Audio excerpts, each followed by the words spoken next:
Hello everyone, welcome back to our second episode of Food Safety series.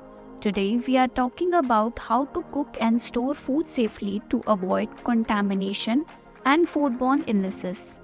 Cooking food thoroughly is essential for killing harmful microorganisms and ensuring food safety. First, let's talk about poultry.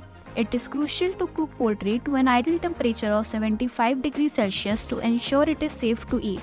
When it comes to fish, make sure it is fully cooked by checking if it looks solid and breaks apart easily with a fork. Leftovers should be reheated to about 60 degrees Celsius to kill any potential bacteria. Lastly, always marinate meat in the fridge, not at room temperature, to prevent any bacterial growth.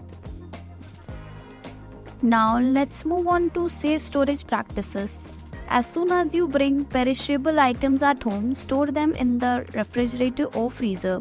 Follow the 2-hour rule for keeping perishables at room temperature or just 1 hour if it's above 32 degrees Celsius.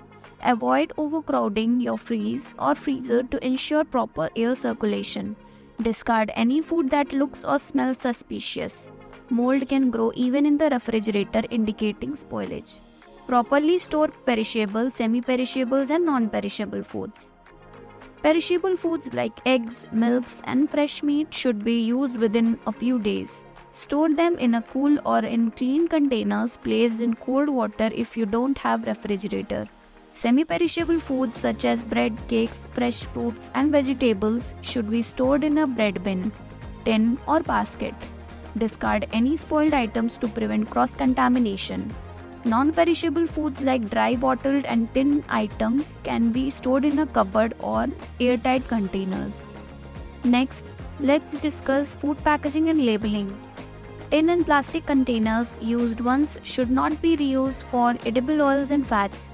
Exceptions include copper utensils or improperly coated containers used for storing sugar candies or essential oils, which are safe for these specific uses. Avoid rusty, chipped or untinned copper or brass containers for packaging and storage food. Look for signs of damage such as swelling, leakage, punctures, deep rusting or severe dents. Thickness on the outside could indicate a leak. Return or discard any newly purchased cans that appear to be leaking. Labels provide essential storage and handling information. Pay attention to use by and best before dates. Use by is the last safe consumption date, while best before indicates the period of best quality. Certain products adhere to additional labeling requirements. For example, drinking water prominently display crush the bottle after use. Other food categories like edible oils, meat, milk and milk products have similar requirements. When eating out, prioritize clean vendors where food is prepared fresh and served hot.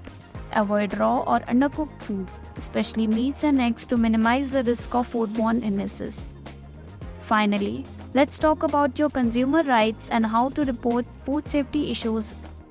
Mandatory declarations of food packaging include the name of the food, list of ingredients, nutritional information, vegetarian or non-vegetarian logo, declaration of food additives, manufacturer details, net quantity, batch number, date of manufacture or packing, best before or use by date, storage instructions, usage instructions, and country of origin for imported products.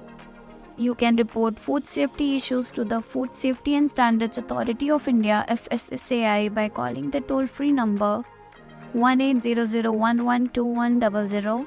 Alternatively, you can file an online consumer complaint on the National Consumer Helpline portal of the Ministry of Consumer Affairs, Food and Public Distribution, or you can visit your nearest police station. By speaking up, we can help prevent others from falling ill. By following proper cooking and storage practices, we can reduce the risk of foodborne illnesses and ensure a safer food supply for all. That's all for today's episode on safe cooking and food storage practices. By following these practices, you can ensure the food you and your family eat is safe and healthy. For more information, you can visit our website www.nutritioninformatics.info, or you can contact us on nutritioninformatics@fhts.ac.in. Thank you.